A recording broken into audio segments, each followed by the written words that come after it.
Alright. Still a little hot. But I'm a little cooler than a cooler. You know what I'm saying? So I decided to come back on.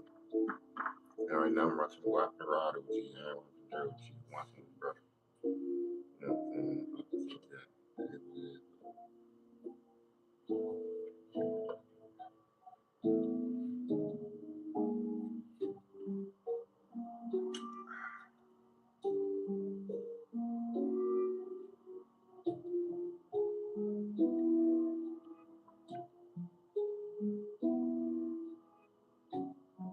I mean, like they playing right in our face. What else? Like, why would you fly into a volcano? Nobody just flying to their death. Who was a volcano? It's playing in our face. Crazy way. We really got some people that work in volcanoes, man. And rugged style. I really don't feel like smoking no weed.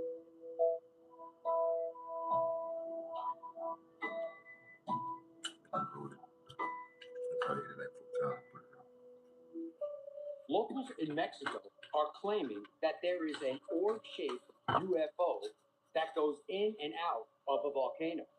Video captured today shows the weird-shaped orb floating right above the volcano. As a matter of fact, take a look at this.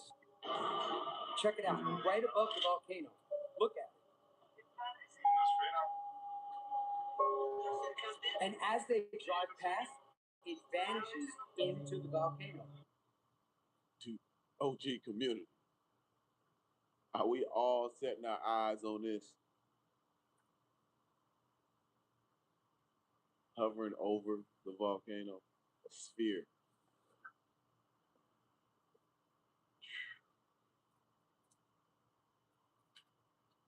Seems like everything just popping out now.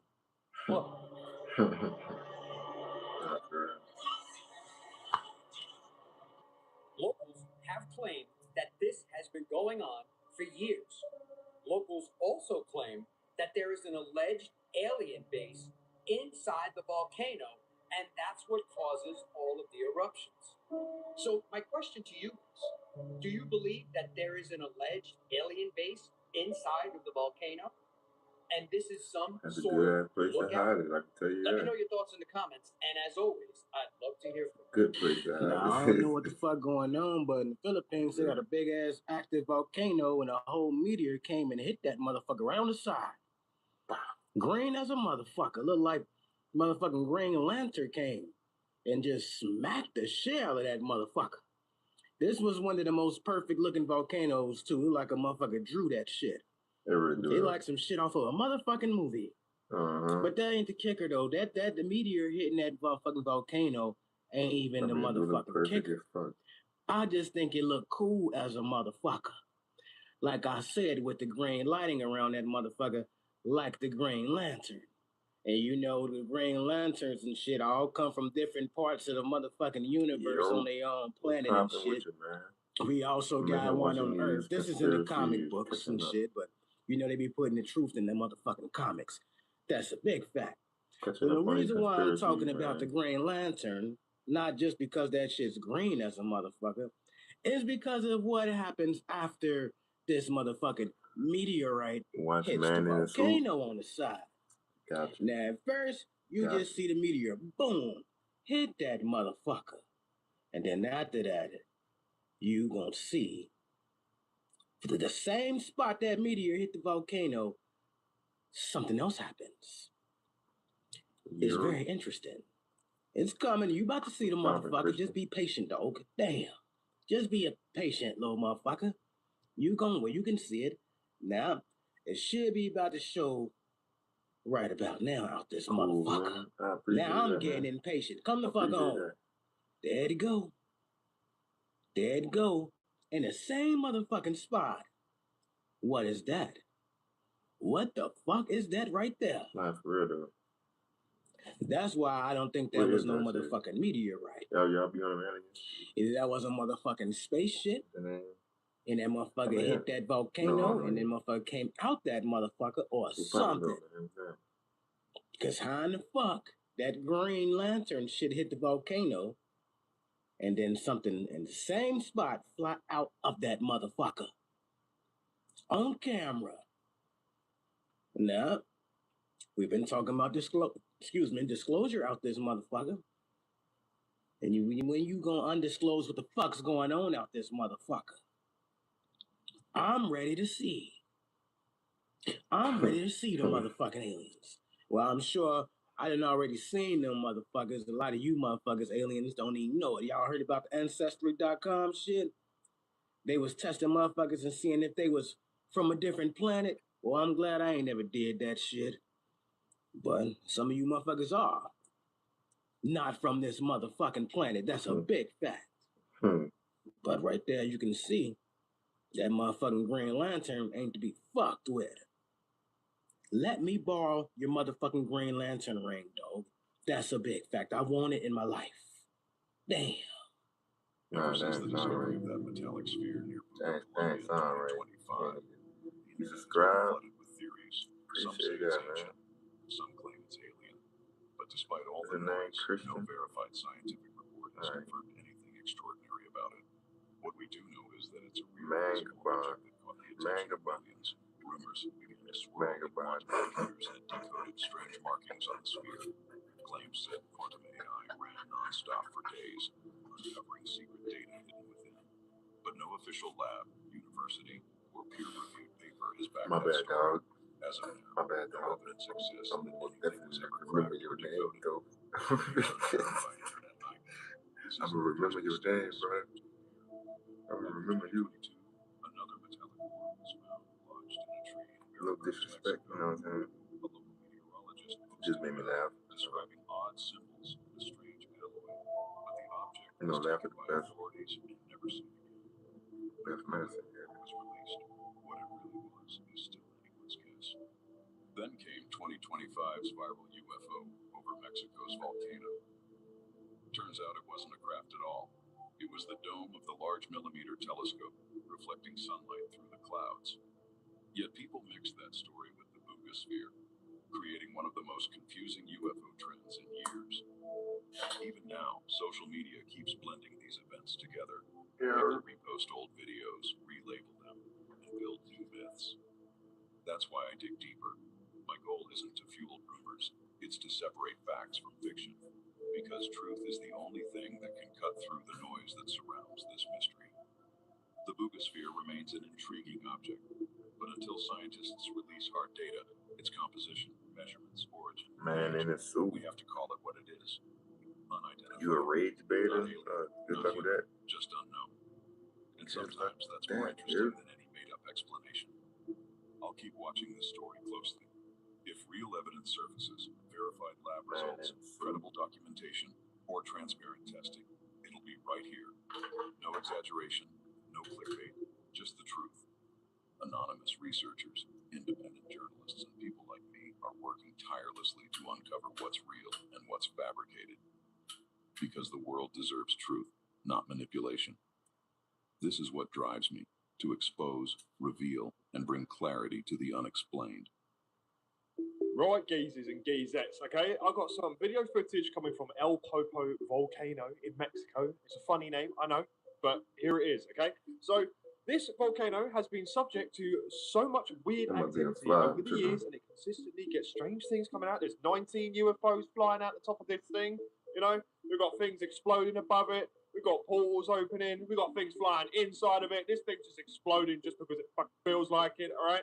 So, yeah. This goes into the whole thing that I've been talking about a lot on this channel about volcanoes and some of the UFO mysteries behind their existence, okay?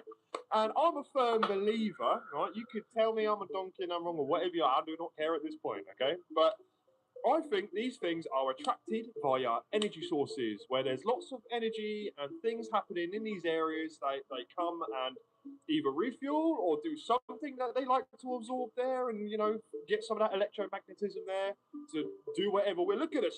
This is a pyramid, bruv, flying across the sky, all right? This ain't no Toblerone chocolate advert, bro. This thing is the real. Look at the state of that, mate. Right. So, but regardless, anything where there's any sort of geological activity, electromagnetic activity, whatever there is, you either get plasma phenomenons like the plasmodial activities. You know, this thing is like a firefly. Okay, Mexico, you got some cool stuff going down, big dog. But the mystery constantly deepens, and there's no real explanation to why and what these things are that like to hang around these areas, okay? Some of you might go, oh, it's just a drone, oh, it's an intergalactic fart bubble that's flying in and out of the volcano. Come on, bro, why do you not know? Bro, you cannot explain this, all right? There is a small portion that's probably like plasmodial activity, where this is like where energy happens during storms, like volcanic eruptions, earthquakes, where you get plasma formations that form like ball lightning and stuff. Okay, that is true, and we know that. We know that's a real thing, all right? But it doesn't explain the 80% of the other weirdness that goes on there, right? There's a lot of theories. You can go crazy down the rabbit hole and sit there and go, right, these are beings that live inside of a volcano or the ground or the earth, okay, and which it could friggin' well be, man, and they just like to, again, explode randomly. Also got, like, friggin', are they trying to stop mass events from happening, like tsunamis, earthquakes? Are they flying into volcanoes to stop things erupting? That's another way on the side of it. I mean, you've got cultural beliefs as well that stem from thousands of years. I've bit here for you. Many ancient cultures have long associated volcanoes with deities and spirits, or otherworldly beings. Over time, these myths could have shaped modern UFO sightings, with people believing that UFOs are drawn to volcanoes due to the mystical associations, right? Interesting. And all you lovely Latina countries, I mean, you've got Brazil, Guatemala, Mexico, all, it goes on, right? You guys have got something going on over there, man. You must have some really good quesadillas, bro. Some good tortillas that these things like to come back and visit you guys a lot, because damn, bro, you keep getting the visitation day in, day out, no regrets. Or, oh, mate, I'm jealous. All right, share some of the activity. Got, all right. Until next time. 33 minutes past 10 on the night of May 25th, 2026, a camera that had spent 140 straight nights watching a single erupting mountain caught something it was never built to see. A fireball falling out of the sky, breaking apart and appearing to slam directly into the northern slope of Mayan volcano in the Philippines. Within minutes, a government agency said a meteor had struck the volcano. Within minutes after that, the headline was everywhere: meteor strikes Mayan. And then, about 2 hours later, the same agency quietly took it all back. Tonight we are going to stand exactly where the scientists stood in those 2 hours and watch them take a worldwide headline apart with 3 instruments: one buried in the ground, one listening to a sound you cannot hear, and one that is really just a second pair of eyes. Because what actually fell on Mayan is stranger and better than a strike. Before we go any further, if you enjoy what we do here at Project Nightwatch, hit like and subscribe so you don't miss any of our nightly debriefs, and drop a comment telling me where you're watching from tonight. Now, let's get into it. Part 1, The Night. The sky fell on Mayan. At 33 minutes past 10 on the night of May 25th, 2026, a camera that had spent the last 140 nights staring at a single mountain in the Philippines recorded something that was never built to see. More than a mountain. The mountain's Mayan, in the province of Albay, in the Bicol region of the island of Luzon. For 140 consecutive nights, that camera had watched lava. It had watched glowing rocks spill from the summit crater and slide down the dark gullies in long, luminous ribbons. It had watched the leading edges of those lava flows collapse and tumble downhill as fast, hot avalanches of broken stone. That was its job. It is a volcano monitoring camera perched on a hill called Linyon Hill, and its entire purpose is to keep an unblinking eye on one of the most dangerous and most beautiful mountains on Earth. And then, at 10:33 that night, something came down out of the sky above it, not up from the crater, down from space. In the footage, you see it almost before you understand it. A point of brilliant white light appears high in the dark frame, and it is moving the wrong way. Everything this camera has shown for 140 nights has moved downward from the summit, the slow motion of gravity pulling melted rock towards the sea. But this light is coming down from above the summit, steep and fast, and as it falls, it does something that lava never does. It breaks apart. The single point becomes a short, fragmenting trail, a cluster of glowing pieces strung out behind a brighter head, and for a held breath of a second, it looks for all the world as though a piece of the sky has detached itself and is falling directly onto the northern slope of an erupting volcano. And then it is gone. You have to sit with how strange that image is because the people who first saw it could not. Within a very short time of that footage being captured, the Philippine Institute of Volcanology and Seismology, the government agency that runs that camera, the agency everyone in the country trusts to tell them what their volcanoes are doing, posted that footage to the public. And the word they used was striking. Their post said their Lignon Hill camera had recorded a meteor striking the northern slopes of Mayon volcano at 10:33 that evening. The meteor had hit the volcano, and almost immediately the Philippine Daily Inquirer, one of the largest newspapers in the country, took that and ran, and the headline got harder and simpler and louder the way headlines do. Meteor strikes Mayon volcano. 4 words. A flat declarative statement of fact. A rock from space had struck an erupting mountain. And here is where the story you think you're about to watch and the story you're actually about to watch quietly part ways. Because that headline was wrong. Not maliciously wrong, not stupidly wrong, but wrong. Something strange is happening in our skies, and it's escalating fast. A year ago, orb sightings were uncommon. Now, we're seeing a massive surge thousands, more reports than before. And the behavior of these things keeps getting more unbelievable. Check out the orb entering an active volcano.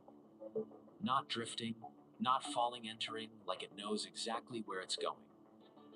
Scientists can't explain why we're seeing this in multiple volcanoes around the world, but the pattern is undeniable. Then there are the backyard encounters.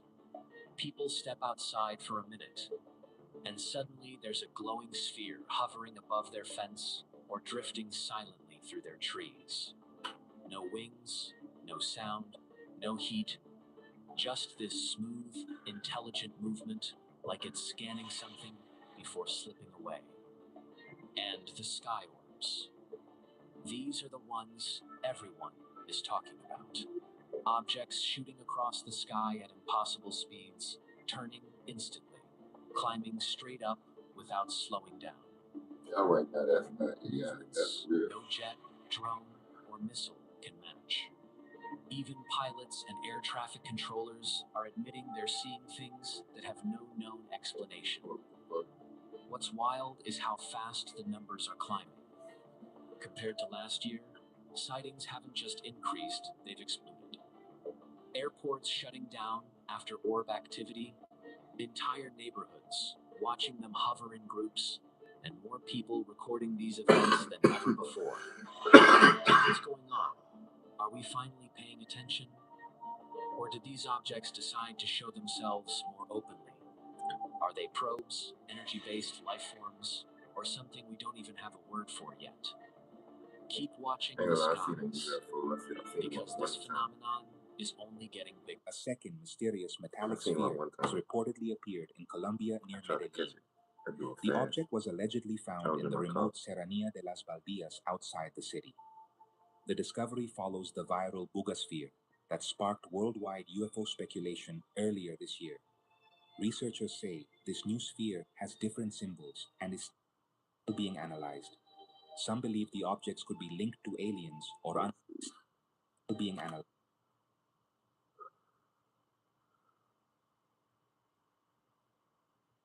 I got the same symbol in the middle though. Like a fucking technology, a bioengineer.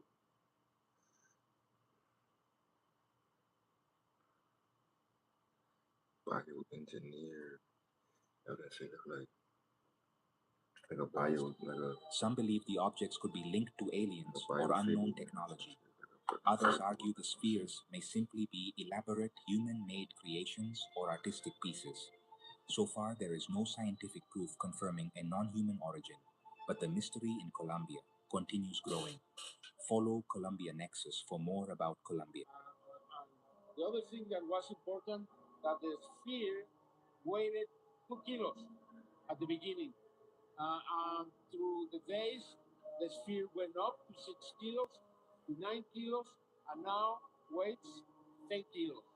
And probably it's because the sphere it's been losing the energy that helped the sphere to levitate. And that is why it's heavier than when it came down to Earth. The reason it came down to Earth is because it hit a cable, high voltage cable.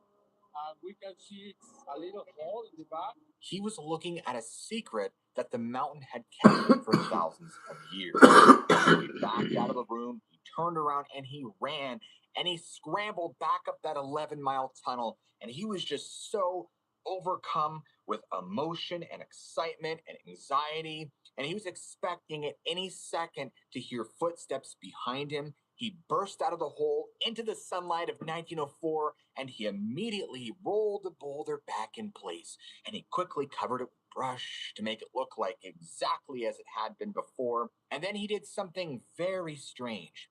He didn't run to the press. He didn't tell his boss at Lord Codrain Mining Company. He didn't try to get rich. He just went home, and he didn't say a word to anyone for 30 years.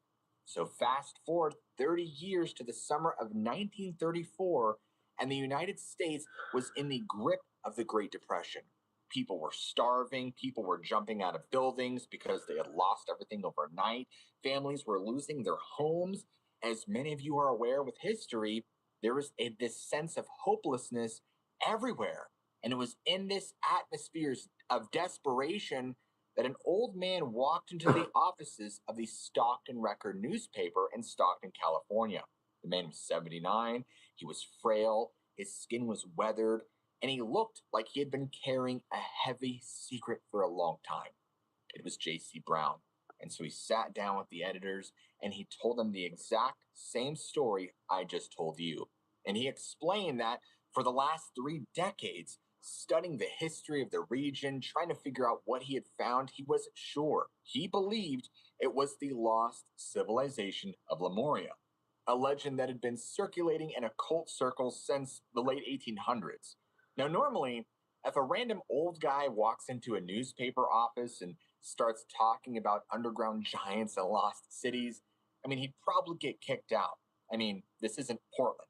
You would assume he's crazy or he's trying to scam you. But he didn't come off like that. In fact, he came in with proof.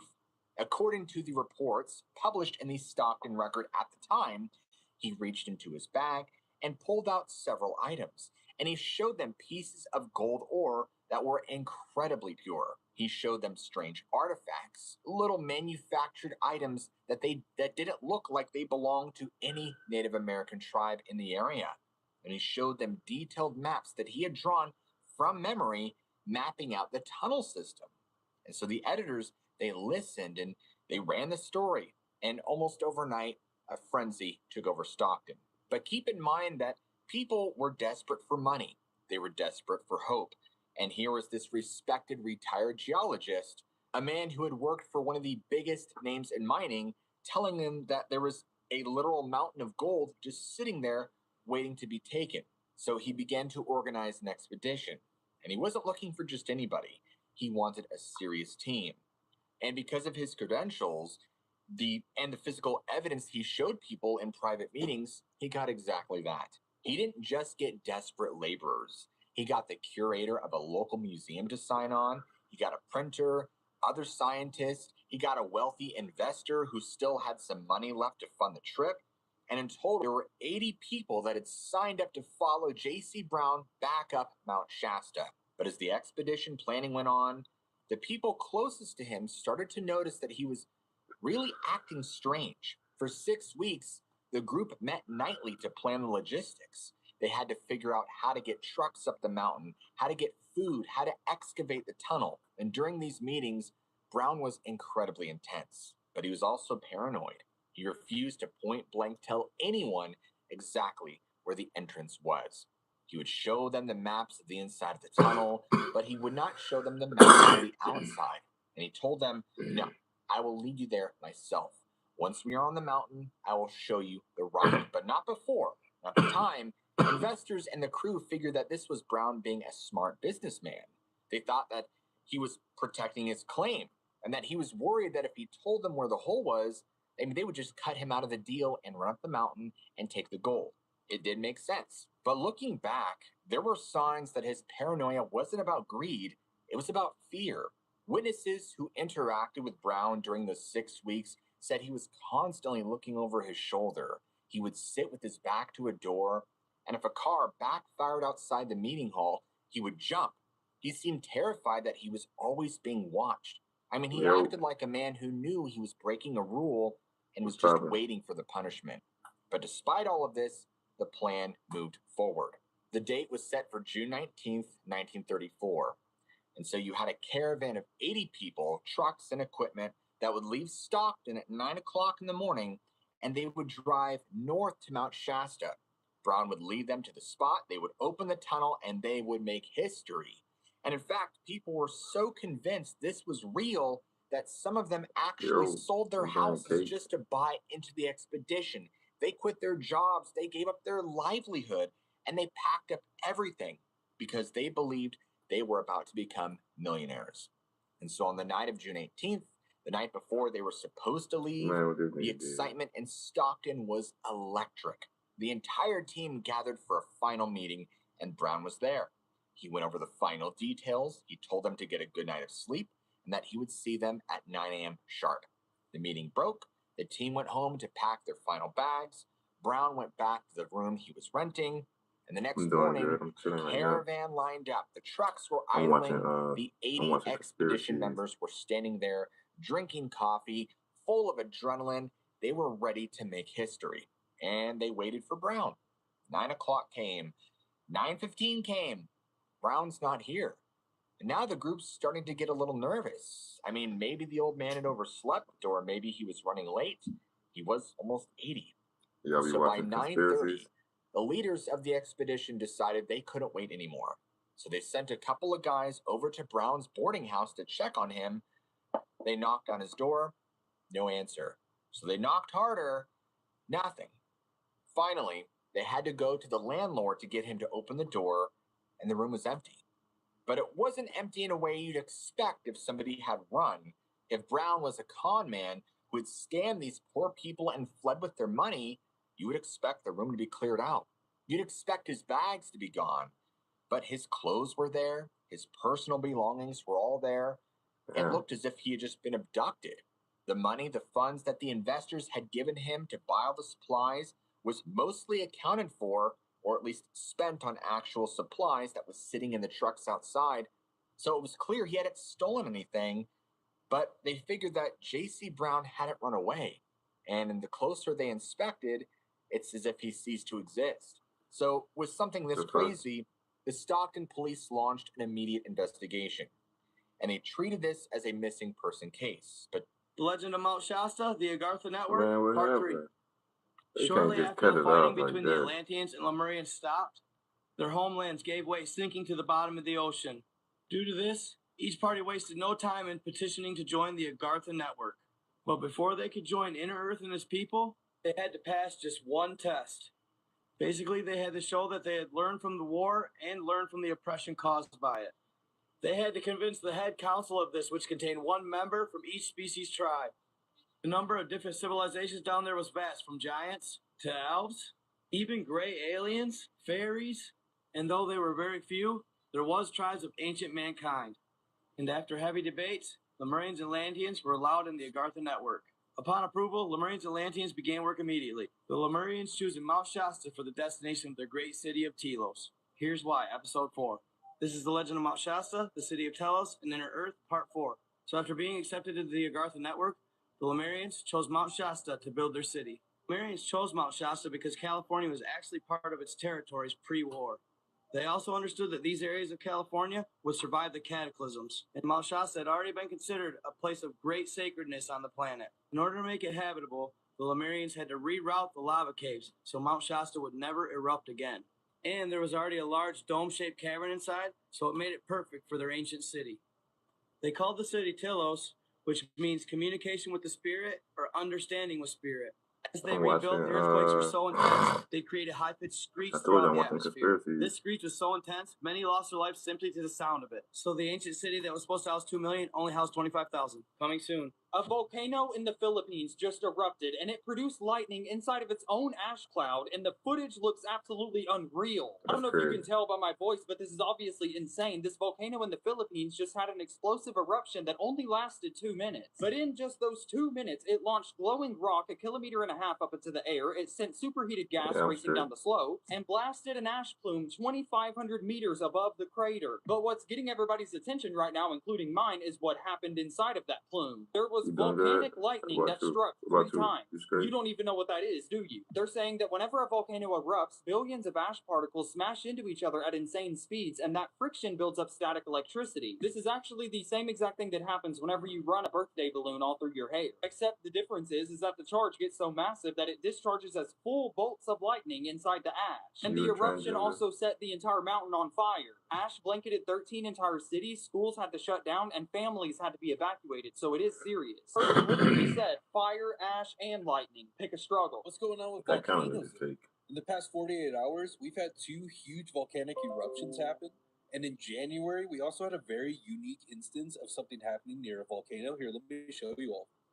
This volcano erupted in the Philippines yesterday. It shot ash 2.5 kilometers in the sky. Locals said they heard a loud boom and had to evacuate as the ash was falling down. Some people were handing out face masks, but it looks pretty crazy. There's a lot of different footage from this volcano erupting. There's this video right here where a couple locals were escaping by water after they saw it erupt, as well as these photos right here that I think look kind of crazy. A mud volcano erupted in Colombia, and just look at this footage. It looks pretty intense. In certain screenshots, I've never seen a volcano look like this from an eruption. It kind of looks like. It could just be with all this war stuff going on. Local authorities are assessing the situation. Apparently, the sector that's close by is out of power. There's also footage of concrete being split from this eruption. In January, in the span of 5 minutes, we could see 7 UFOs leave this volcano in Italy. I have the footage sped up here to not waste your time, but bro, just look at this. Stupid ass. Like, what are those?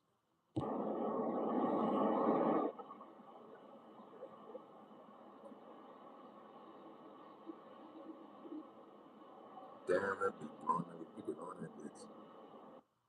Now, what kind of idiot is going to be up on a volcano where it could possibly erupt? For real. I understand standing way down at the basin at a distance, taking pictures, but these idiots, you see, these idiots are literally on the mountain of the volcano, and it's about to erupt. Like, do you want to die? I've never seen anybody do something that's like, that's not even thrill seeking. That's just stupidity. Get back to this.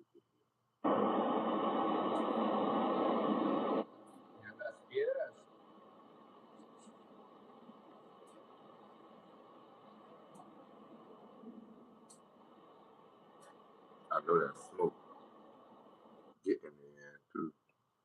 That's what they get. There are signs. They are prohibited from hiking up that volcano. The volcano is active. What the fuck you doing?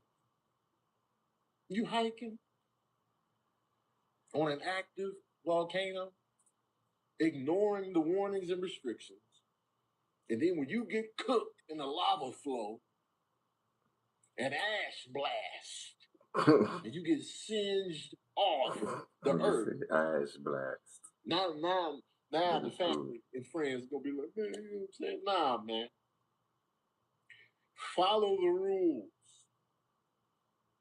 Don't mess around with volcanoes. Don't mess around with nature. The volcano don't give a damn about you, your life, your family, your plans, your outfit, your agenda, your schedule. None of that. When a volcano is like, you better listen. And now y'all scrambling off the cliff because you didn't want to follow the rules. I don't know what I hit my leg on, man. Now you're running for your goddamn life. You lucky it didn't pull a Mount St. Helens or a goddamn, what's that, Pompeii on that bitch. Where you're like, boom, and then you gone in seconds. And the cameraman that recorded this. Stop playing with nature. Because what if the volcanoes talk? What if they communicate? What if they be like, yo, Humanity really don't respect us, y'all, and they communicate through vast channels throughout the globe. Like, I feel disrespected as well. I feel disrespected. I too feel disrespected. Let's erupt at the same time. Hey, yo, Yellowstone, your quiet ass want to get in on this too? Oh, I've been waiting for this. And what if they just all erupt simultaneously, sending us into a greenhouse effect that's global, and then we turn into Venus and we're all done? Stop playing with nature. Guys, a huge volcano 300 miles off the coast of Oregon called the Axial Seamount was supposed to erupt underwater in 2025, and it still hasn't erupted.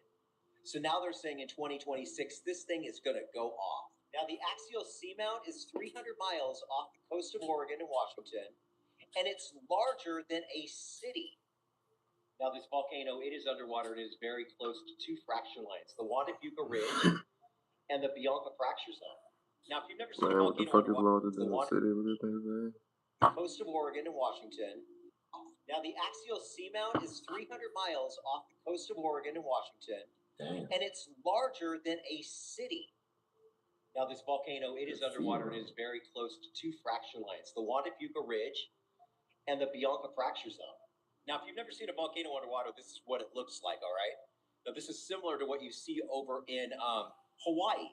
Now, here's the ripple effect of that mountain off the coast of Oregon and Washington erupting. It could affect Mount Rainier. It could affect Mount St. Helens. It could wake up Yellowstone National Park, or all three. It could set off earthquakes up and down the West Coast, starting with Seattle, Washington, heading all the way through Portland, Oregon, if it doesn't hit there first.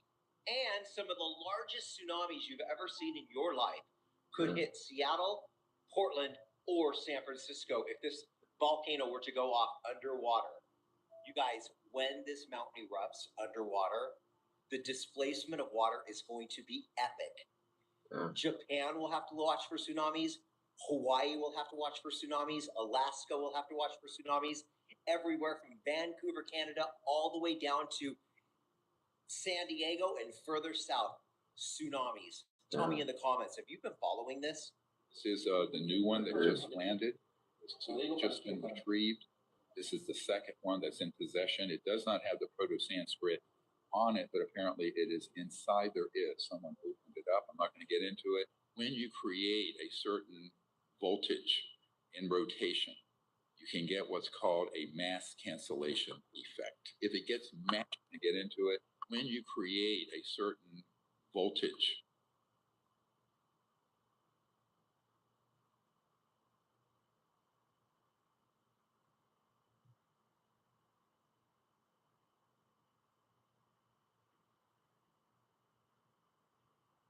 in rotation, you can get what's called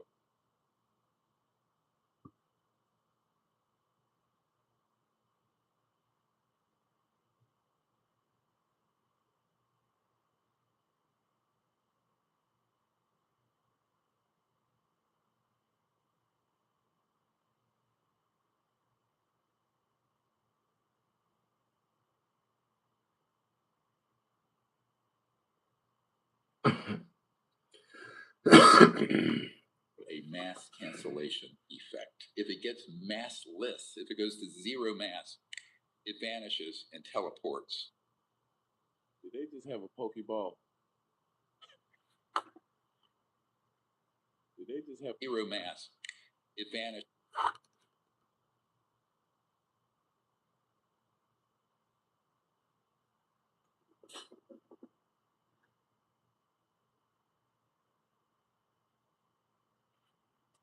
And teleports. Did they just have a Pokeball?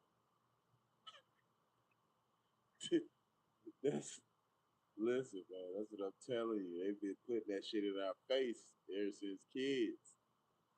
That was a Pokeball. Nah, for real. Good Lord. Or goes out of this dimension and can, through quantum entanglement, appear in here and then here. This structure, next slide, and can, through quantum entanglement. What the fuck? This shit crazy.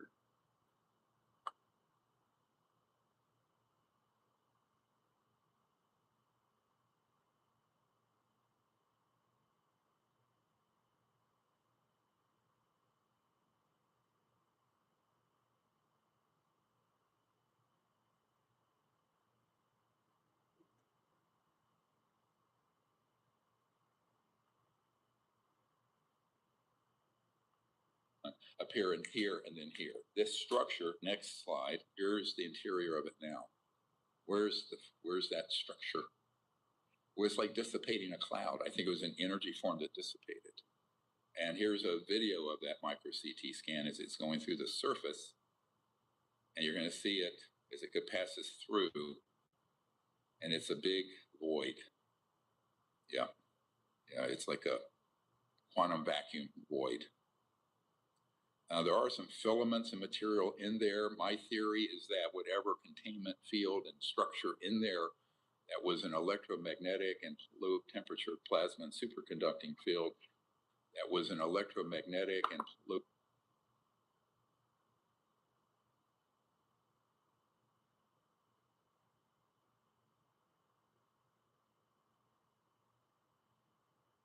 temperature plasma and superconducting field dissipated in the ensuing year. One of the conclusions I have come to with these boogosphere activations, of which there have been a number, there are remote sensing devices that are 12,500 years old that are picking up some sort of either cosmic energy or electromagnetic or magnetic field disturbance around the Earth.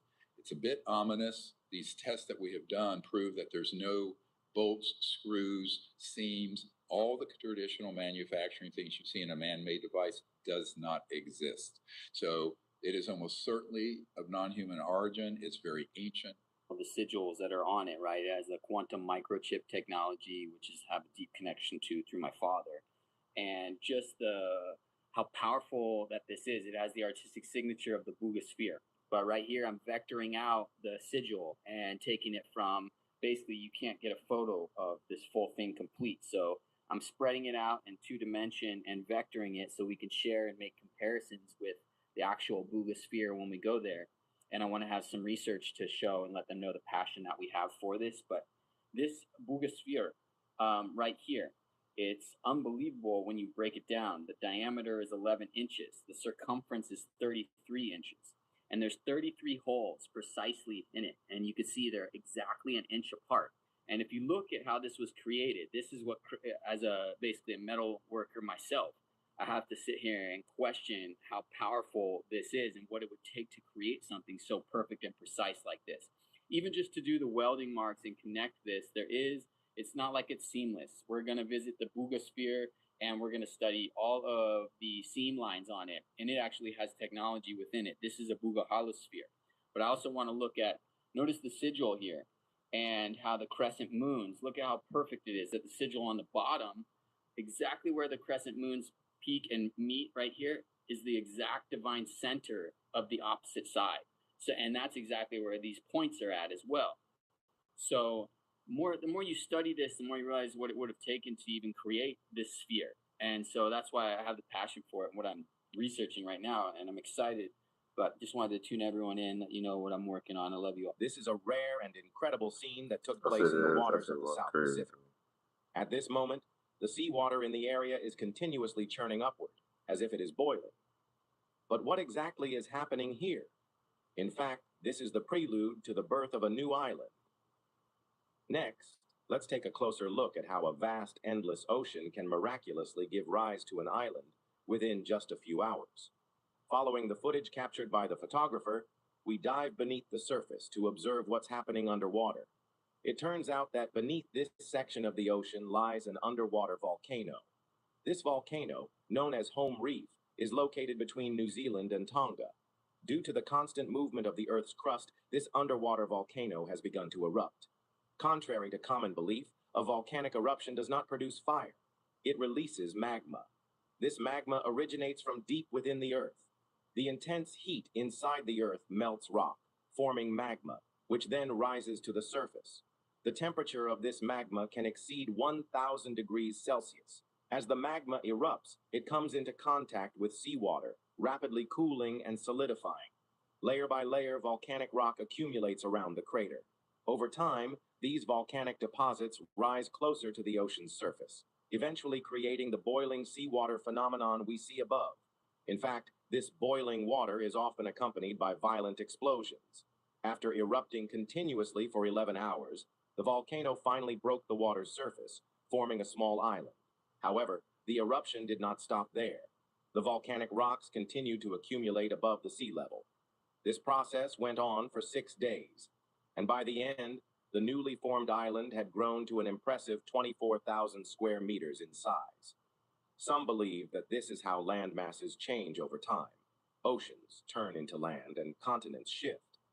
But which country does this new island belong to?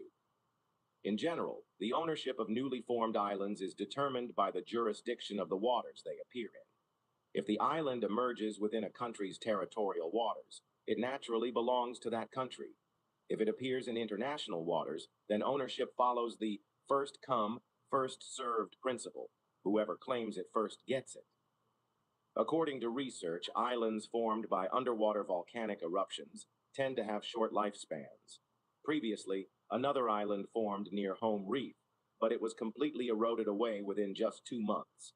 However, some of these volcanic islands can last much longer. There have been cases where an island created by a volcanic eruption remained for 25 years before disappearing. The primary reason for their disappearance is constant erosion by ocean currents and waves, along with weathering effects. These forces gradually wear down the island until it collapses and sinks back into the sea. Because of this, most countries are not interested in claiming ownership of such islands. But there are always exceptions. Small island nations with limited territory may seize any opportunity to expand their land. Hey, Metcalf guys, this is a big day. Breaking information, the most important release that we've ever brought to you guys. Now, you know the story, 2,100 videos in 2 years, time, date, stamp videos, no AI. We've gone to MUFON investigations, and during that time, we had one of the top archaeologists in Mexico City, Tulu region, Arturo Hernandez, that found a 30-foot underground temple, about 25 feet underground, located by LADAR. These are the relics that we started working with him on. And what's mind-blowing is we've been putting together our theories with these relics, guys, that are going into our museum opening up. But one came that absolutely blew our minds. Now, we've heard of the Boogosphere. It was in Colombia, and they captured it. They basically doing tests on it. Carbon dating from University of Georgia, 12,560 years old, I believe. Guys, University of Georgia carbon dated our relics in the temple, the cave that we found them in. You can see this one specifically. Look at the erosion, guys. That cannot be made by humans. That's erosion over the thousands of years, consistent with the relics found in Tulu region, city of Mexico. But what we found out of all the spheres that we have is one matches a Boogosphere, guys. One. Look at this. Look at the symbols. They all match. 3 of the symbols on the Boogosphere match these 3 here. Guys, these are the beings that are controlling the Greys, okay?